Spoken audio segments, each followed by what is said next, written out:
Rethinking Dementia, Technologies, Visceral Prosthesis and Embodiment. I think for many decades, the putative decline that's associated with the embodiment of dementia, and I'm talking about the embodiment rather than the experiential side, and obviously similar states to that, has signalled a loss of personal status to what appears to be an irreversible cognitive decline that results in an increasing inability to maintain the functions of everyday living. And in the absence of effective biomedical treatment, which is still the case for dementia, the best that can be hoped for are empathetic carers who would try to explore beyond verbal capacity, and they would try to elicit response, for example, in interaction through things like music and touch, movement and all those kind of things that don't rely on the verbal stage. But what's rarely questioned is that dementia is a breakdown in normative communicative competence that diminishes and finally renders beyond reach the subjectivity of the sufferer. Now, in recent years, there's been an upsurge in potential biotechnological interventions in the form of protheses that claim to offer those with dementia some tools for maintaining contact with their previous sense of self. And some of these are purely mechanical aids, such as robotic carers or quasi-animal companions. But I'm going to look too at some of the more organic interventions that I would also class as protheses, in the sense that they augment an existing materiality. And these are visceral mediations that directly affect the brain through implants, and I'm not going to talk about that at all, or by manipulating things like the microbiome or exploiting the dimensions of microchimerism, and I'm going to come back to that later. Now, all of this happens, broadly speaking, within the context of modernist biomedicine, which is a subset of the socio-cultural imaginary, is wedded to the idea of the singular self, who is ideally defined by the qualities of autonomy and rationality, even in the face of multiple breakdowns of those concepts, such as in infancy, in ill health, in disability, and of course in dementia. So as such, we might even say that the normative life course necessarily co-evolves with prosthetic practices. And here is our missing person. So it's already clear that the use of external prostheses raises some questions regarding the nature of individual selfhood. But I also want to suggest that internal organic prostheses that also radically disrupt the modernist notion of an atomistic singular self, who in the case of dementia has putatively slipped beyond communicative access.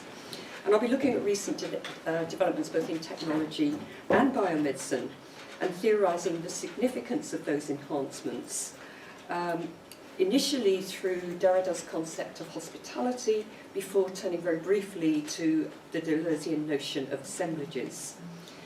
So I'll start the inquiry with a mode of intervention which I'm sure everybody here is familiar with. The use of seemingly animate digital and mechanical aids has been at the forefront of dementia care for many years now, and it's expected to provide benefits not only to those with dementia, and of course that's a contested category anyway, but also to their families and the professional carers.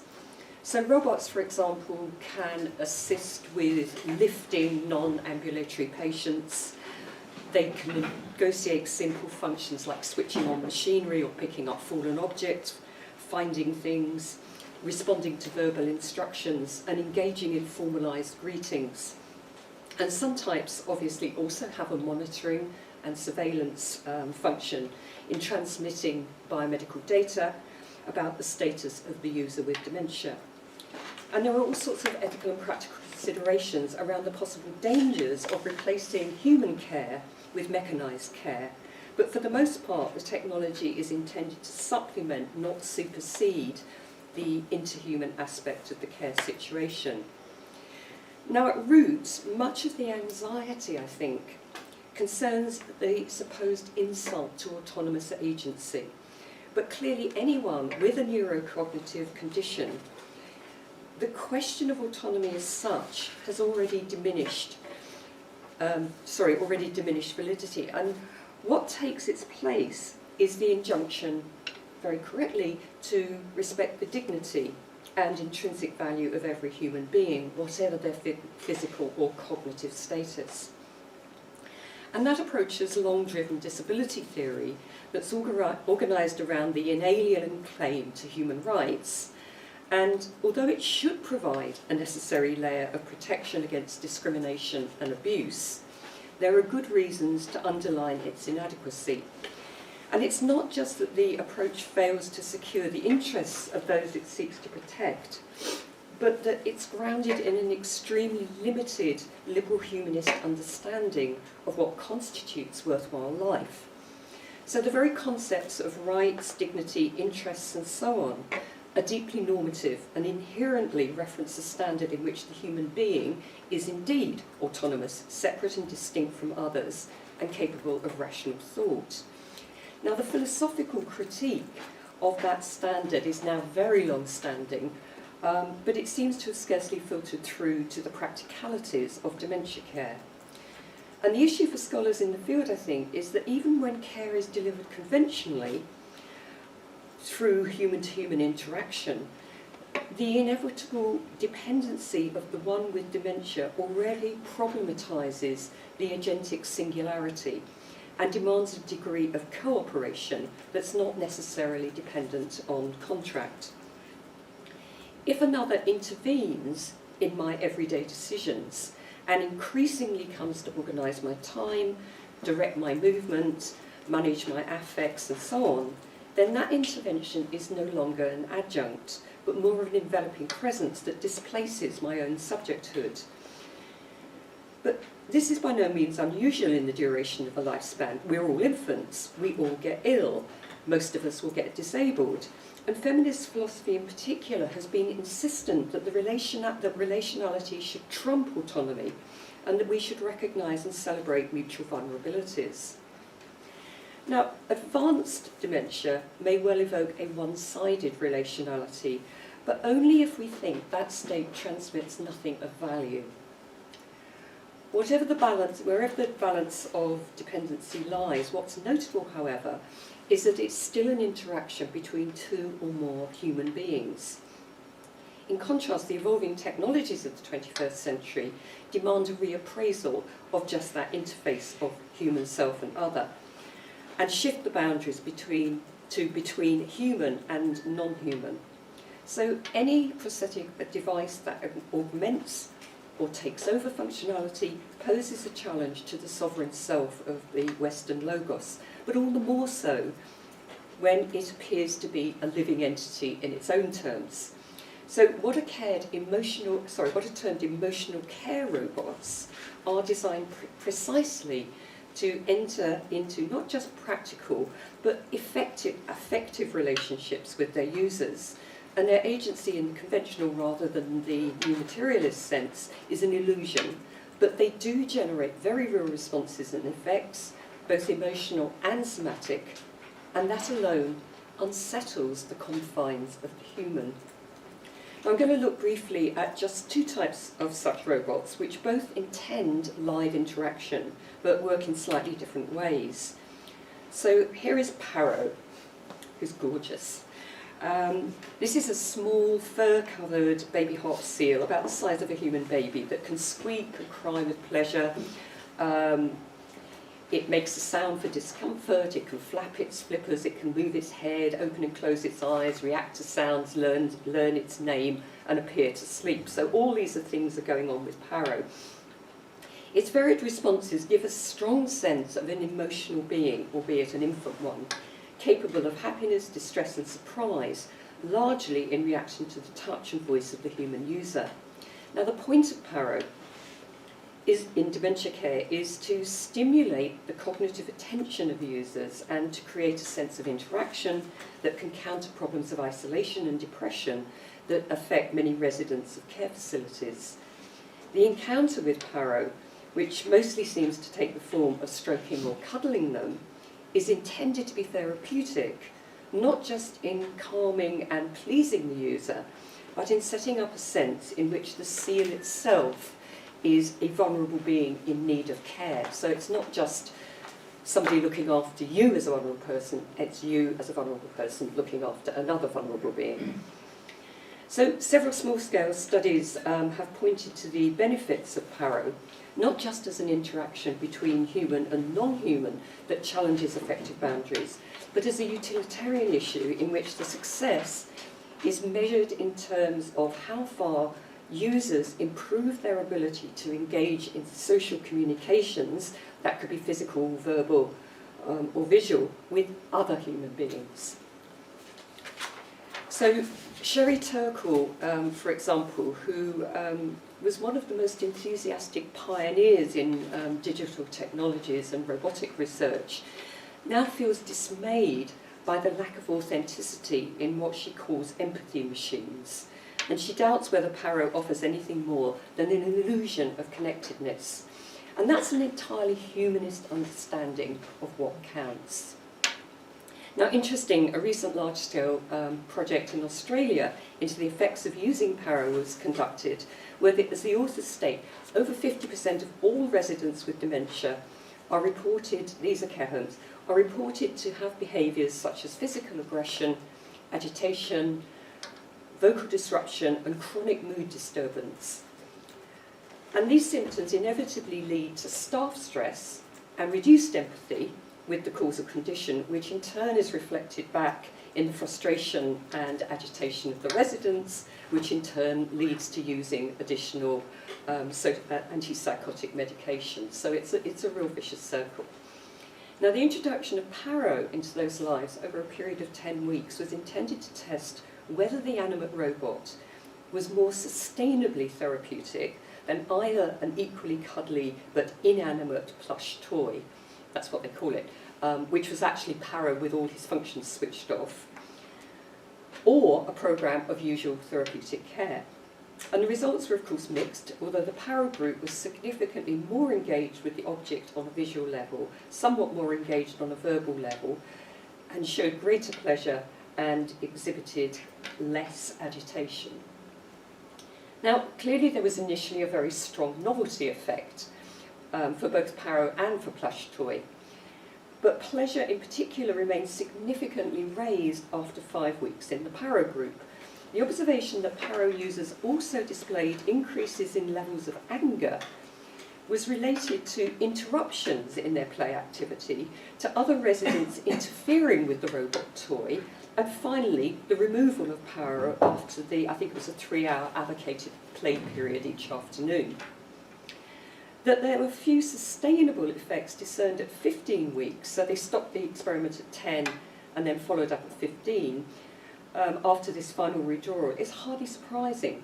While the researchers were clear that the intervention provided alternative models of communication to usual care, the hope seems to have been that the improvements would rapidly translate to human-human encounters.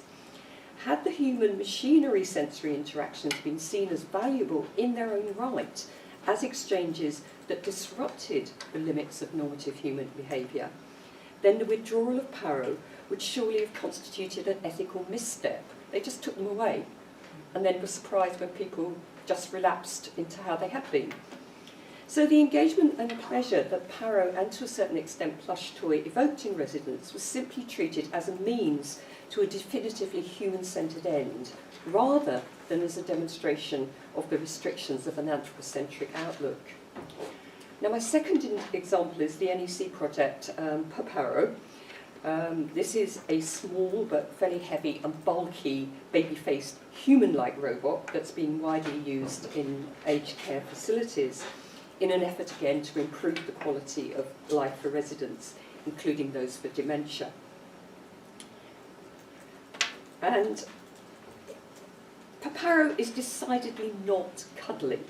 It has many tactile sensors, that's the previous one. It has many tactile sensors that enable it to converse, to respond appropriately to friendly or aggressive touching, to move around, recognise individual users, and engage in simple games. It can also, if you're prepared to stretch the imagination, sing and dance. Like Paro, it's deployed to provide sensory stimulation, entertainment, and encouragement to social engagement with carers, family members, and peer groups.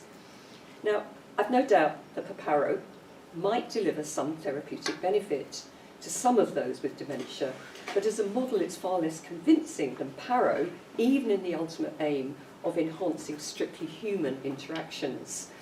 And as the authors of a major recent study assert, the Paro models they work with, and they are sweetly named Sophie and Jack to get the right gender balance, are superior to pet-like robots because the latter can provide entertainment and company similar to a pet for older people, but the interaction with other people with dementia or carers with these robots is lacking. Now, we're again alerted to the limits that are assigned to meaningful interaction. The affection and care displayed towards Paro and to related protheses, this is another one, this is Haribo's Joy for All cat, calms agitation, but in all the studies that have looked at this, it doesn't really count. So the authors of the study on Paro continue, they say from a human-robot perspective, social engagement can occur between social robots and people with disabilities, but what's interesting is whether or not it facilitates human-human interaction in aged care facilities. And clearly that's not happening to a huge degree. So, excuse me, for all the hype, Paro is rigid, very slow to move and respond, and if it's intended to mimic human behaviour, I find it entirely unconvincing. And I'm not used to my companions breaking into song and dance, and I would be slightly alarmed if they did so, but Paro apparently does this quite a lot. Now, either the conditions of dementia are genuinely infantilizing, or that's the only way that those who provide care environments can make sense of the changed affects and capacities. And that result to normative categories is fully exemplified in the study observation that everybody liked to play bingo with Jack, and Sophie was able to make people smile and laugh as well as causing them to be open to interaction with the robots. You know, it's like, okay, as long as we keep it within normal boundaries. Now, the problem is not that Paro, Joy for All cat, Ibo, Paro, now, all the other therapeutic protheses fail to deliver beneficial psychological, physiological or social effects, but that they are being assessed from an inappropriate standard. Above all, dementia signals changes to the sense of self that are ongoing and destabilising within normative conventions. So rather than focusing on efforts to retrieve the self, we might instead look for the opening up of different positive perspectives that such transformations provide. And the use of various robotic forms that at very least simulate life, indicate that human interaction is not the limit of what might constitute living well. As Amelia DeFalco and Nick himself here has said, and too few others, robot care protheses pose a fundamental challenge to human exceptionalism. If the technology that drives robots in itself is an irreducible facet of our postmodern world, and I think it is, then we should surely ask how far that demands a post-humanist ontology, epistemology, and ethics.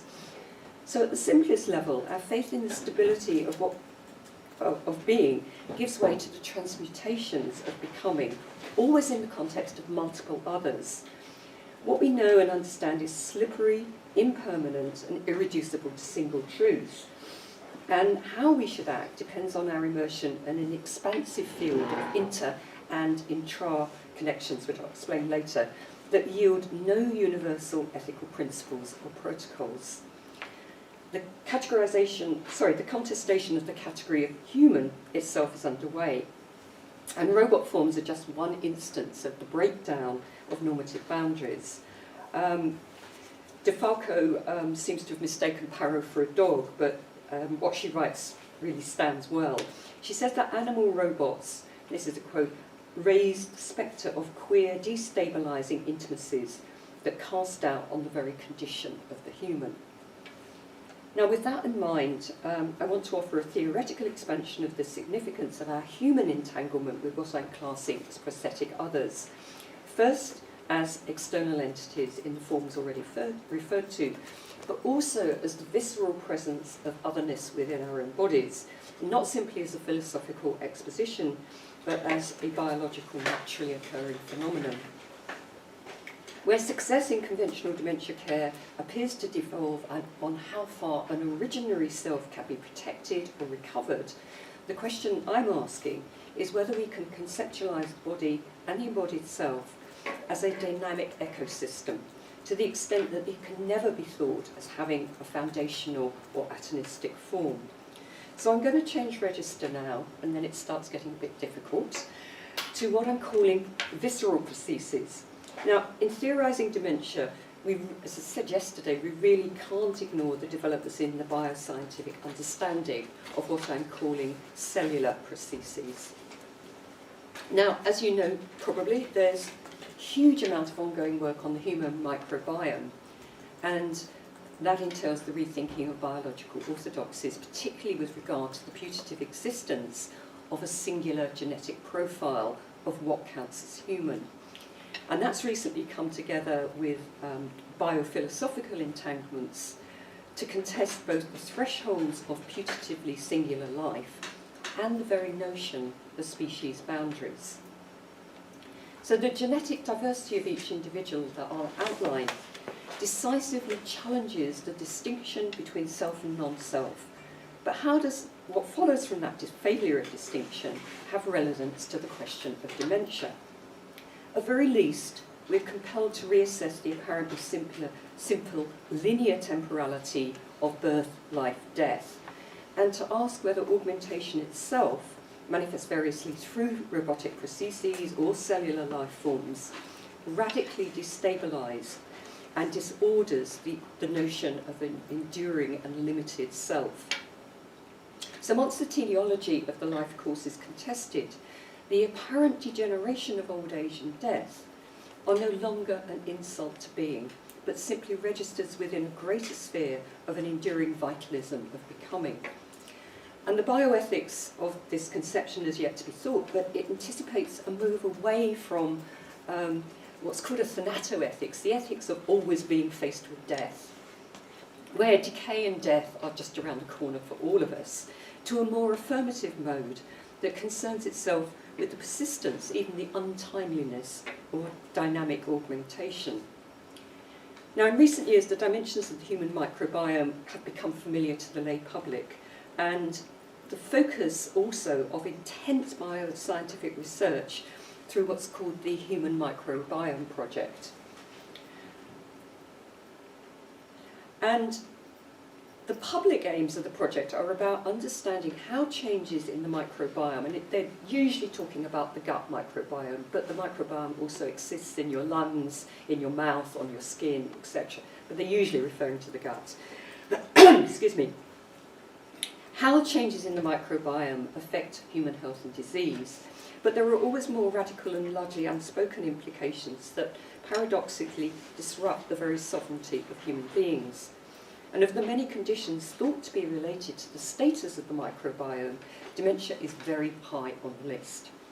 And it's too early to talk about established causal effects, but research indicates a high degree of association. So just 2 weeks ago, I subscribed something called Medscape.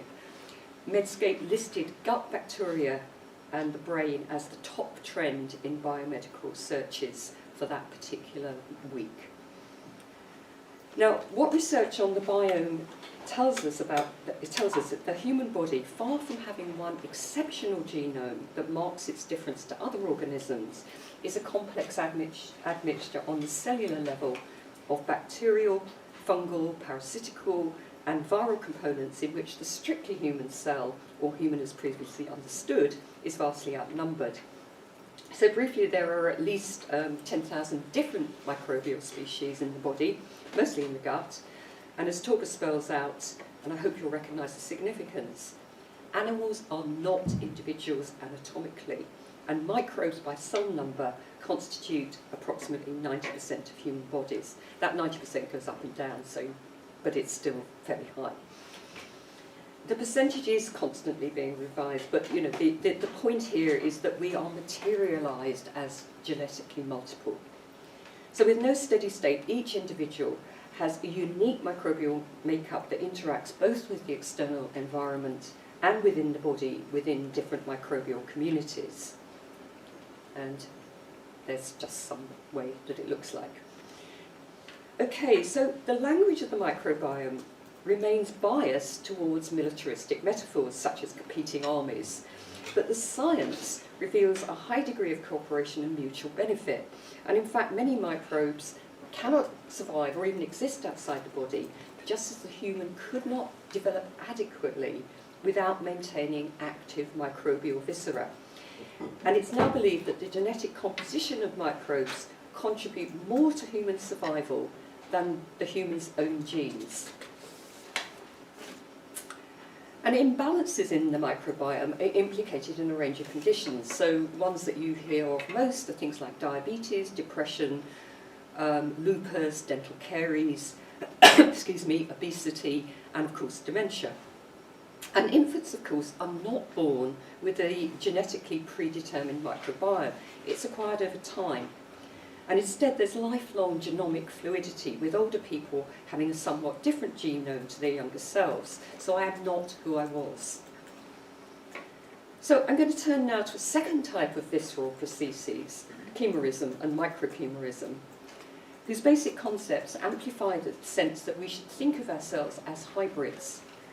Now, the word chimera derives from the Greek myth of a creature that overturns species boundaries to combine the features of a lion, a goat, and a serpent. So that's the ancient one, and you get modern ones like the Jeep, which is a mixture of goat and sheep. And they are both chimeras because there are morphological differences that you can see. So conventionally, chimerism is understood as a combination of forms, either intraspecies or transspecies, that's usually maintaining those morphological distinctions within a singular body. And in everyday parlance, chimerism refers to the level of whole bodies, but far more ubiquitous is microchimerism that occurs at the cellular level and has very little visual impact on morphology.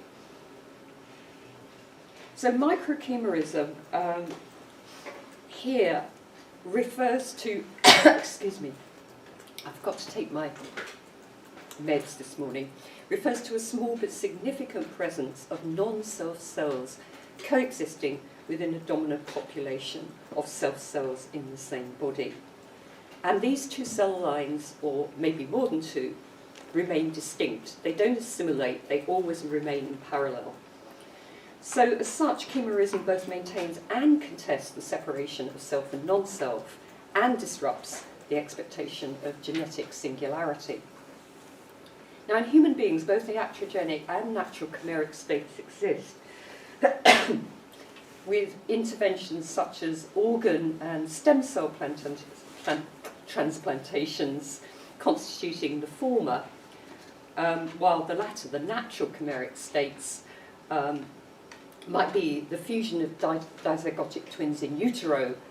You can see there's a colour line down the body of this infant, which indicates that's happened. More conventionally, very common, fetal self-engraftment into the maternal body and vice versa. So whatever the provenance, such transformations challenge the traditional evolutionary dogma for the dominancy of genetically homogeneous entities. So explanations of chimerism and microchimerism are disputed, but the implications for any conventional model of distinct biological objects, including ourselves, where each organism is coincident with a single genome, transformatory. So at very least, the genetic basis to human disease and death is radically challenged. And as Lappe and Landeka put it, as genomic instability becomes an area of increasing focus for life scientists, it opens up a new landscape of genomic multiplicity and temporality in health and disease.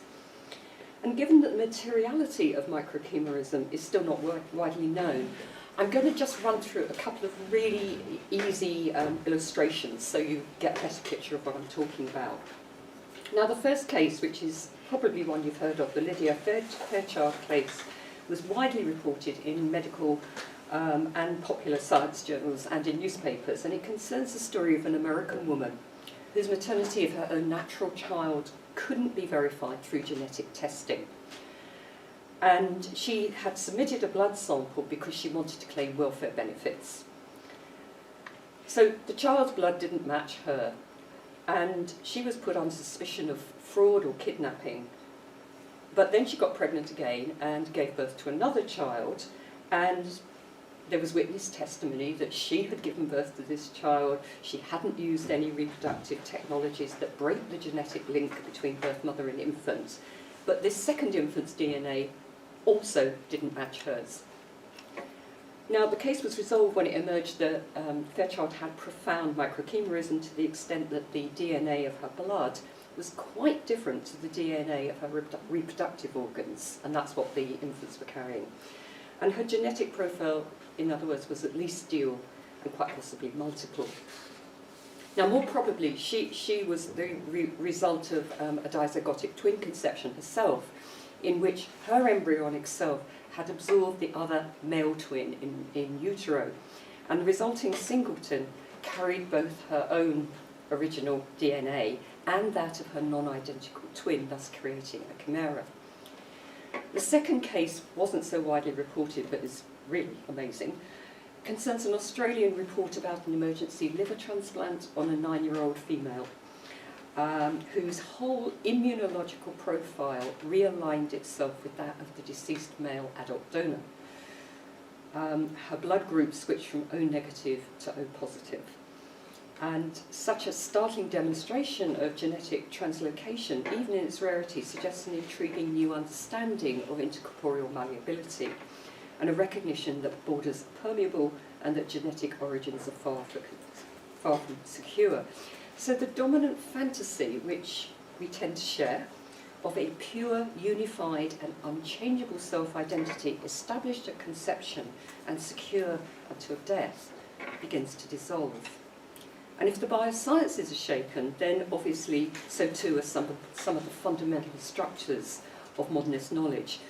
The illusion of undivided individuality has long been critiqued, and the growing recognition of genomic variation takes us further steps along the path to posthumanism.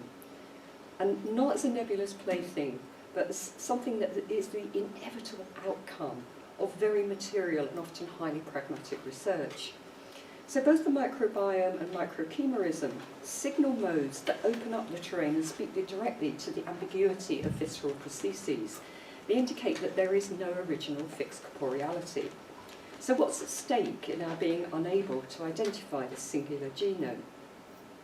Now, inevitably, the impact of such knowledge must disorder the socio-cultural imaginary of an autonomous, clearly defined individual. But in the meantime, there are immediate issues of health and disease, including our response to dementia. If dementia can be shown to be related to a microbiomic deficiency in particular organisms, then potential treatments might include dietary manipulation or the emerging field of fecal transplants. But equally, it's likely that dementia and its related conditions are also intertwined with the microchimeric nature of the body, particularly through cellular transmission initiated in pregnancy, and that's the most common form of microchimerism. Now, I'm going to make a few brief connections here to the concept of immunity, which you'll wonder why, but it all links in the end. Immunity is the distinction between self and other. So we have an immune system where our cells can recognise non-self cells and protect us against invasions of non-self cells.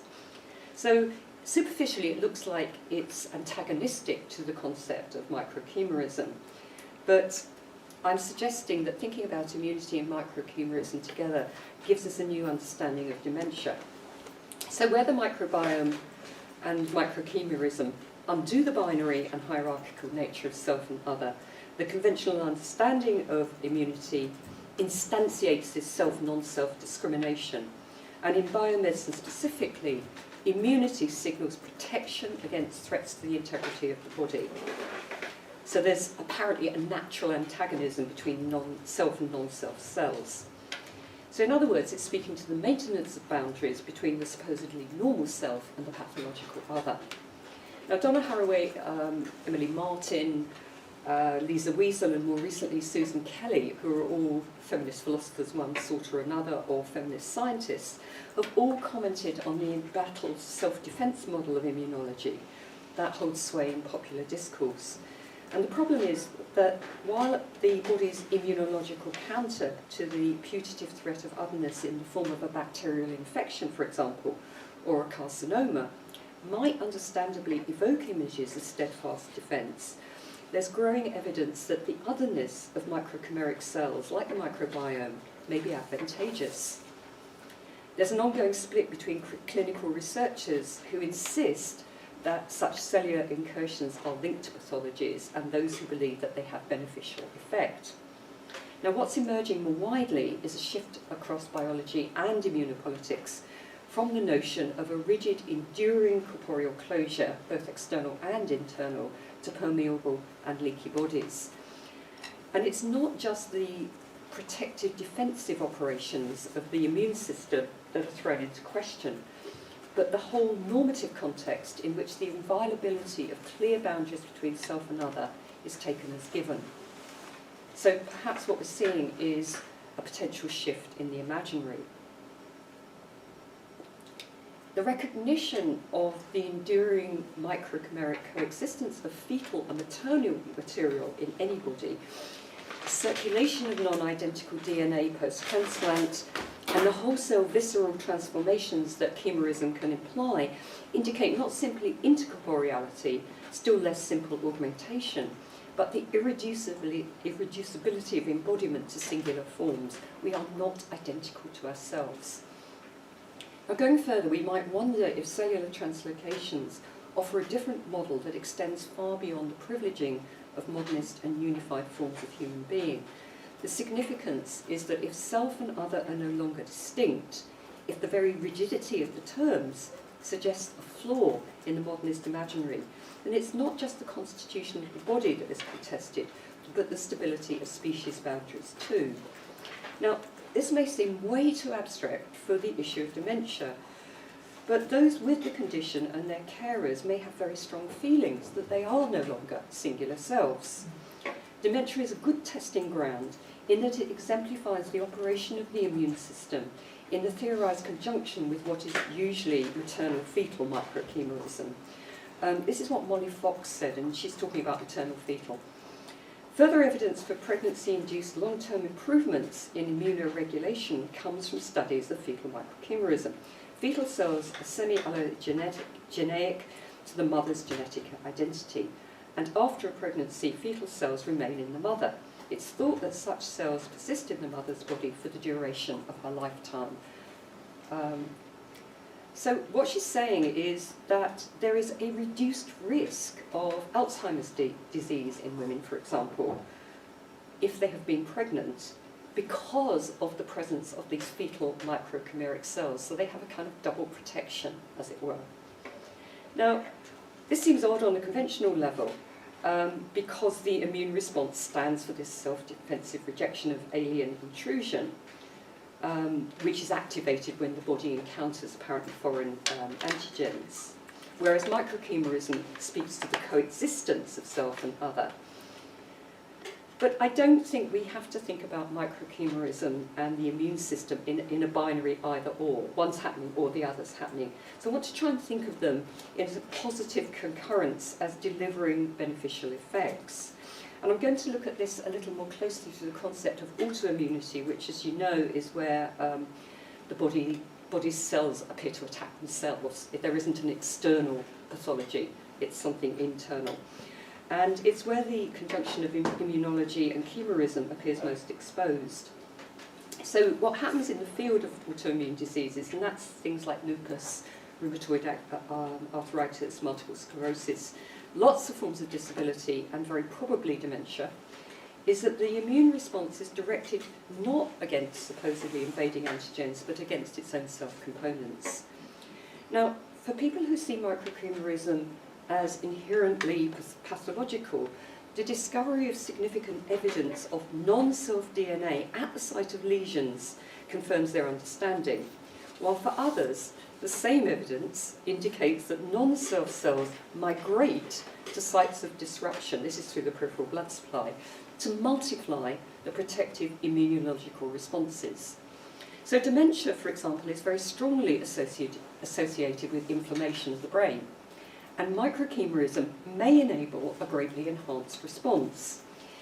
In any case, there's emerging evidence that autoimmunity may not be intrinsically self-destructive, as long been assumed, but in addition to its pathological outcomes, it may also serve a regular and necessarily homeostatic function. Thomas Prado, for example, suggests an ecological model of highly heterogeneous and mutually assistive elements that both auto-react to internal and external stimuli and display high degrees of immunotolerance. And his aim, as he puts it, is to open up the immune system to its environment instead of viewing it as exclusively self-centred. And this fits too with the now recognised function of the microbiome. And in Prado's view, autoimmunity is no less routinely beneficial. Now, a few such exceptions aside, however, autoimmunity is usually theorised in line with biomedicine as a turning against the self. Yet the concept has become a powerful tool in the coming together of politics, philosophy and biology. For the philosopher Derrida, the trajectory of autoimmunity is unavoidable. In biology, as he notes, the process of autoimmunization consists for a living organ of protecting itself against its self-protection by destroying its own immune system. And he posits what he calls a general logic of autoimmunization that extends beyond biology to every community. Now, Derrida doesn't consider microchimerism. Unfortunately, he died too early. But the whole concept of the other within and his understanding of the dynamic relationship between the host and the guest in his analysis of hospitality models the self as never finally secure or complete. And as he makes clear in his analysis of what he calls the logic of the supplement, what I'm calling protheses, the very possibility of supplementation indicates that an embodied self that has never been whole and integrated is under challenge. This is what he said. I'm not going to read it. So in brief, any form of supplementation precisely constructs what it purports to augment. The unity and integrity of an originary self is simply an illusion. Now, I'm not going to pursue the details of that argument here any further, but I'm going to return to my own focus on the disruptions occasioned by microchimerism as an innovative mode of thinking visceral protheses. In conventional terms, microchimerism has been named as a potential explanation of autoimmune disease. In other words, it's not that the body's immune system is mistakenly attacking its own cells, but it's responding to the non-self cells within.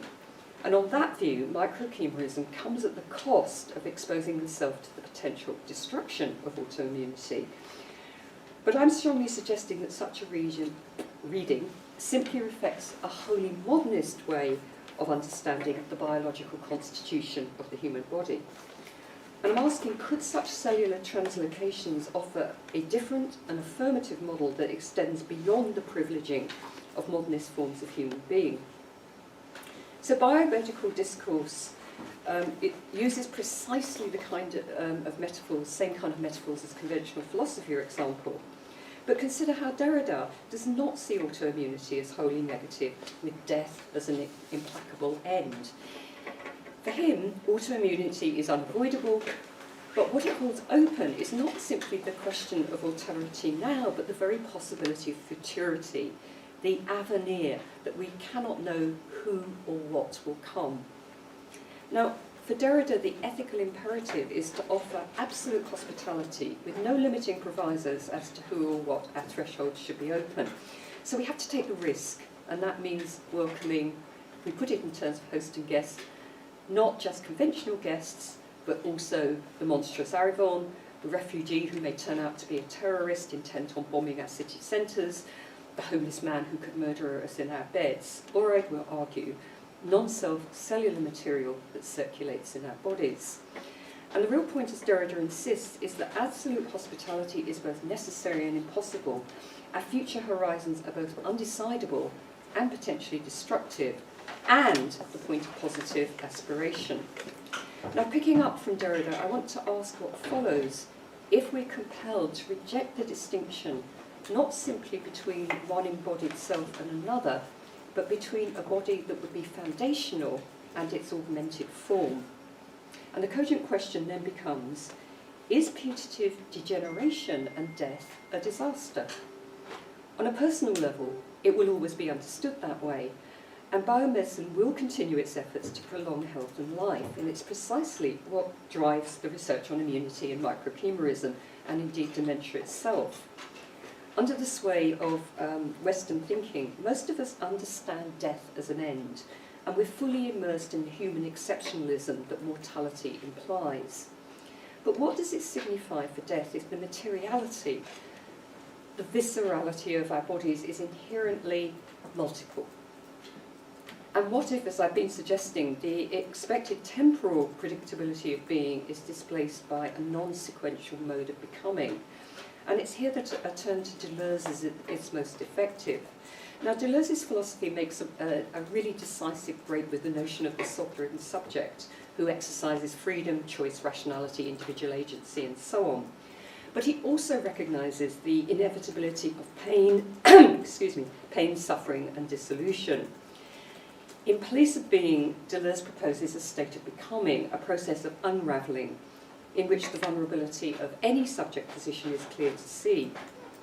In itself, the process is impersonal, neither good nor bad, simply a continual transformation. So every one of us is entangled in what Deleuze calls assemblages, which are shifting and multiple webs of interconnections, both organic and inorganic, that constitute life itself. And as Guattari puts it, assemblages do not recognise distinctions between persons, organs, material flows and semiotic flows. And that makes me think of those little robots. So in taking account of multiple heterogeneous orders, Deleuzean thought is concerned with an irreducible hybridity of form and the effects of mutual interactions. And it's not that normative elements play no part, but that they no longer occupy a hierarchical position of dominance, such as autonomy being more valuable than dependency. Instead of pre-existing epistemologies determining the nature of possible connections in any assemblage, the dynamic is reversed, with the interconnections themselves generating meaning. So Deleuzean theory appears abstract, but it produces wholly material and political effects. It signals that when a body is produced as debilitated, as in dementia, it does not stand alone, and nor do the conditions of production remain static. The medical humanities has only recently begun to appreciate the Deleuzean style, but assemblage is highly significant, enabling us to think differently about embodiment in ways that reclaim devalued bodies that have been declared incapable. For Deleuze, in any case, what's at stake is not functional efficacy or the expectation of a singular life prolonged. And dementia, remember, is a terminal condition, but a Deleuzean approach points beyond to an incorporeal, impersonal vitalist force towards which my own experiences merely contribute. Now, temporally, I am not insignificant, and my own sustainability matters, as it encompasses not simply pleasures, but the endurance of breakdown, distress and suffering, but it is not an end.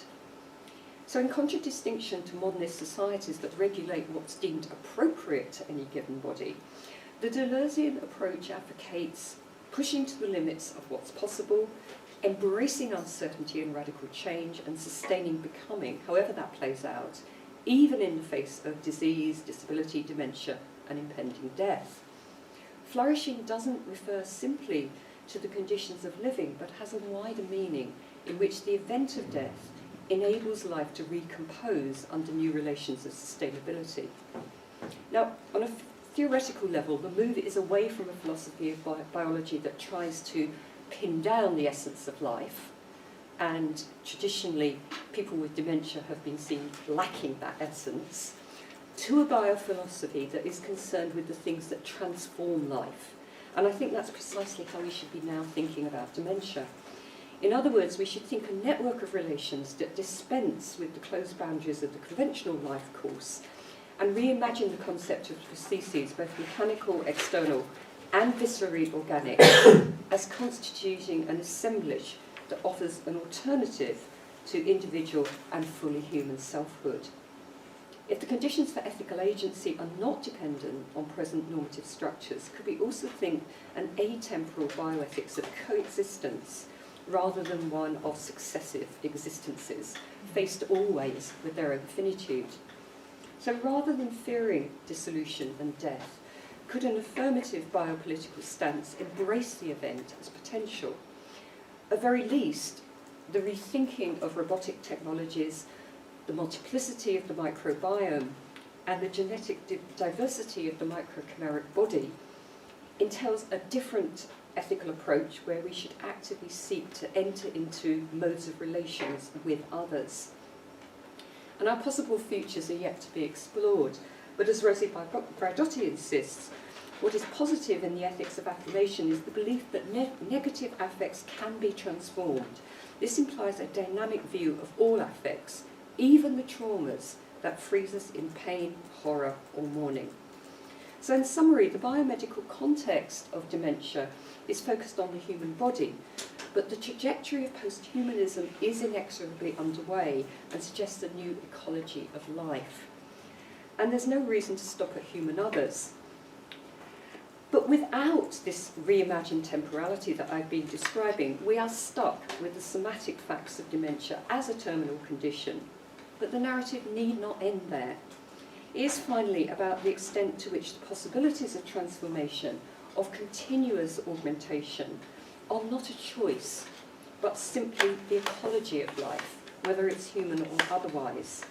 The vulnerability of life and fractures in personal teleology are unavoidable, and we don't simply choose interdependence. Rather, those are the things that actually exemplify the context in which we already live. And as we engage with posthumanism, the productive entanglements between corporeality and time within and across species switch attention from being to becoming.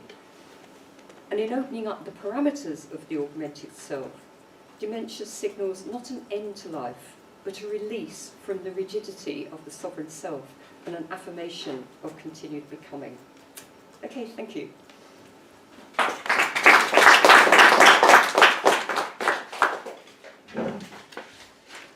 Lynn, I'd like to suggest a 5-minute break. Good.